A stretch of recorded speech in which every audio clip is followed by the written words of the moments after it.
السلام علیکم۔ ایک ورڈ ہے عربی کا فارا، اس کا مطلب ہے ابلنا، جوش مارنا۔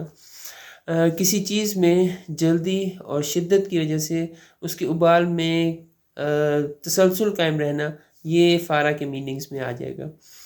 فارا کا لفظ یوز ہو جاتا ہے جیسے ہانڈی کے جوش مارنے کے لیے، چشمے سے پانی ابلنے کے لیے، اور آگ کے جوش مارنے کے لیے بھی استعمال ہو جاتا ہے۔ لیکن اس لفظ کے استعمال ہونے کی صورت یہ ہے کہ ابال جلد جلد آ رہا ہو، کیونکہ الفور کا مطلب ہے بہت جلدی کا بھی ایک مطلب ہے اس کا۔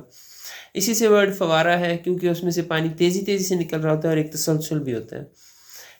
قرآن مجید میں سورہ ہود سورہ نمبر 11 آیت نمبر 40 میں اللہ تعالیٰ نے بتایا ہے کہ وفارت تنور، اور تنور ابل پڑا، جوش مارنے لگا۔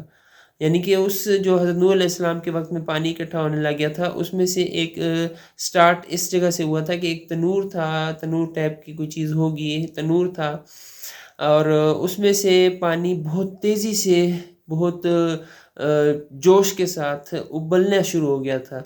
تو یہ فارا کا میننگ تھا کہ جوش مارنا، ابلنا، اور بہت تیزی سے یہ کام ہوتا ہے، یہ فارا کا میننگ میں تھا۔